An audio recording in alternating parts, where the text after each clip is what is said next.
All right, thanks for that, Danny. Well, today is opening day at Baum Walker Stadium. The game will kick off this afternoon at 3. But if you know Razorback fans, you know the celebration started early this morning. Claire Everbach has been out there all morning. Claire, fans started lining up around 6 a.m. And so what's the atmosphere like out there? Are people getting excited?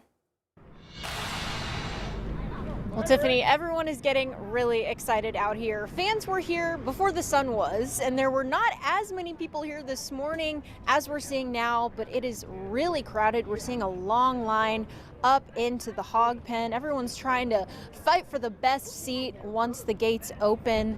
But it's been really fun. The energy is really high. Everybody's talking, maybe drinking some coffee, trying to stay hydrated because it's actually quite warm out right now, much warmer than it was this morning. There are actually several exciting things going on this weekend. Today, the first 1,000 people who get here will win a jersey. It's pretty exciting, a Razorback jersey. Tomorrow, the first 2,000 people that check in are going to be winning 2026 baseball calendars. And on Sunday, anybody who's 13 and under is actually going to get to run the bases. But right now, we're going to get to hear from a longtime Razorback fan. His name is Jimmy Smith. And sir, correct me if I'm wrong, but you said that you've never missed a game. Is that correct? Since 2017, I got 100% attendance, home games. So how long have you been coming to Razorback baseball? I've been coming to Razorback baseball since probably 1985. But I lived in South Arkansas, so I didn't get to come often. But since 1985, I've been a Razorback baseball fan. What keeps you coming back to these games? What do you like about baseball? Well, what I like about mostly before the game is all my friends are here. There's probably 30, 40, 50 of us that come regular, and it's kind of like just a camaraderie of visiting for a couple, 2 or 3 hours before the game. Then when the game starts, it's all about the baseball. What's your favorite part about game day?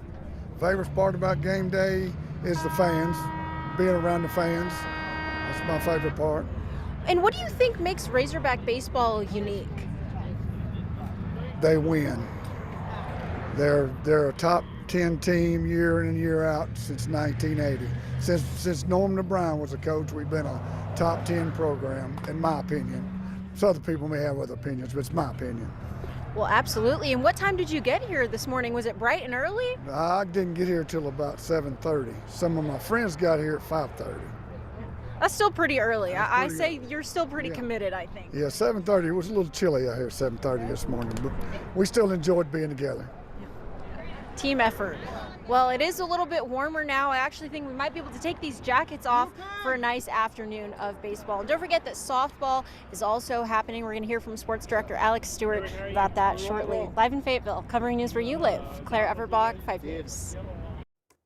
Thanks for that, Claire. Looks like they're having fun out there. Well, it's also the home opener for Arkansas softball, like we mentioned. And 5 News Sports Director Alex Stewart, he is live at Bogle Park with more on the action. We have an action-packed weekend for Razorback sports, Alex. Yeah, indeed we do, Tiffany. But Claire kept saying it's warm. It must be a different temperature, different climate across town, because over here it's still kind of chilly. I know we're sitting in the 40s, which isn't exactly ideal softball weather, but you know what? I love the smell of softball field in the morning, and for the first time in months, there is softball being played on the diamond behind me. The festivities got going earlier today. In fact, right now we have the game SEMO against Northwestern, that's southeastern Missouri.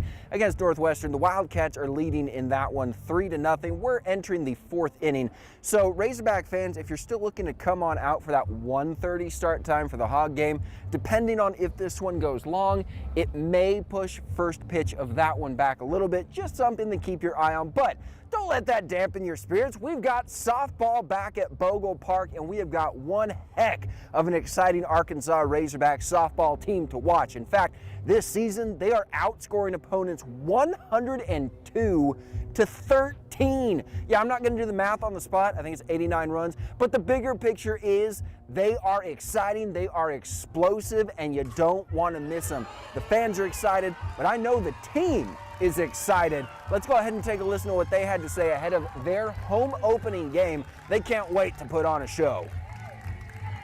Yeah, I think there's no question. I mean, that is a big reason why you come to Arkansas, amongst other things, is to be able to play in this environment, in this stadium, in front of these great fans. Yeah, I'm pumped. Last time playing at Bogle last season was not how I wanted to go out, so I want the fans to have a great time and really enjoy themselves. And I know that me and the rest of my teammates are going to put on a show because that's just what we do. You know what, Ellie, you are right. That is what you do, and the show is supposed to start at 1:30 against Southeast Missouri. Again, they're currently in action against Northwestern, so if this game runs long, that first pitch for the Arkansas game may get pushed back. But folks, if you can't get to that one, have you heard of this before? Double header. Arkansas is playing again later in the day. First pitch for their second game, scheduled for 4 o'clock. That is against the other team in this one, Northwestern. So if you can't get to the 1:30, dip out of work a little bit early. Who cares? It's a Friday, and get on out to Bogle Park for that 4 p.m. game against Northwestern. Hey, we are counting down. We have got about less than an hour and a half until Razorback softball is back. I can't wait, Tiffany. I got to go pregame. I'm sending it back to you in studio. Thanks for that, Alex. What I heard right there was you're going to be signing off people's notes for them to leave work early to the bosses. Well, now we are taking a look. Most of Oklahoma extending its red flag warning today amid wildfires at its western edge. New video shows firefighting planes like you see right here battling the wildfire. Governor Greg Abbott in Texas announcing federal assistance for it, which has now spread to the Texas Panhandle. Officials say the fire has burned almost 300,000 acres of land. Texas authorities say the conditions continue to grow the groupings of wildfires in Kansas, Texas, and Oklahoma. We saw what is fire-affected weather, and so that is a combination of wind, higher than normal temperatures, low humidity, and then freeze-cured grass.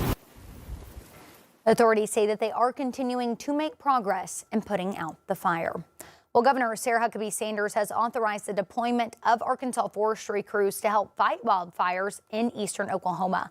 6 wildland firefighters will spend about 2 weeks assisting with initial attack and rapid suppression. The deployment comes after activation of a regional wildfire compact that allows states to share resources when fire activity exceeds local capacity. Arkansas officials say that crews will remain ready at home while helping Oklahoma respond to the threat. And happening now, a pretrial hearing continues today in a Washington County capital murder case. Casey Jennings is accused of killing his ex-girlfriend, Allison Castro. At Thursday's hearing, the judge denied all motions from his defense attorneys to remove the death penalty. Attorneys also presented evidence to be used in a jury trial, which is set for June. One of those being considered for admission is a police interview after Jennings was arrested in 2022. During the interview, he confesses to the killing. The judge will decide today whether it will be admissible. We'll be there in the courtroom to bring you the latest updates. And we've obtained new documents related to the decertification of a Madison County deputy. Tim Hassel resigned from his position after failing to respond to a 911 call later tied to a homicide investigation. Taylor Barksdale went missing in July 2024. Her remains were found 3 months later. Just days before she went missing, Hassel was dispatched to a report of a woman screaming for help. Hassel told dispatch that he went to check, but the woman who made the report and GPS later confirmed that he never did. Hassel later admitted his actions to Sheriff Ronnie Boyd, and he was forced to resign. Boyd then started the decertification process at the state level. It ended with a unanimous vote to decertify Hassel last week. We are hearing from Washington County Judge Patrick Deakins on the growth and changes in our area. He gave the annual State of the County address on Thursday, highlighting projects that the county has completed. This includes the Emergency Operations Center and the Overcrowding Jail Initiative. He also called on his fellow quorum court members to modernize planning codes.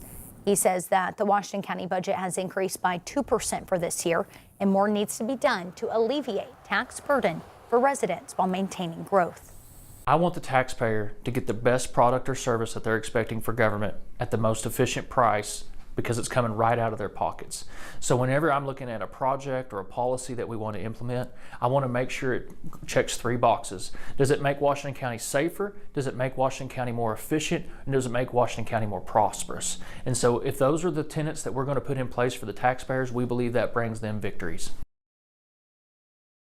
Is seeking re-election in Washington County. He faces 2 Republican challengers in the primary next month, Tim Shepard and Mark Scalise. Shepard is a current division captain for Fayetteville Police. Scouts ran against Deacons in the 2022 Republican primary and lost in a close runoff. Whoever wins will face the Democratic candidate, Dana DeRee, in the general election. So far, more than 3,500 ballots have been cast 3 days into early voting. Well, you can find early voting polling sites and more information on next month's election by texting the word VOTE to the number right there on your screen. It's 479-785-5000, and we'll send you back a link to our full March election guide.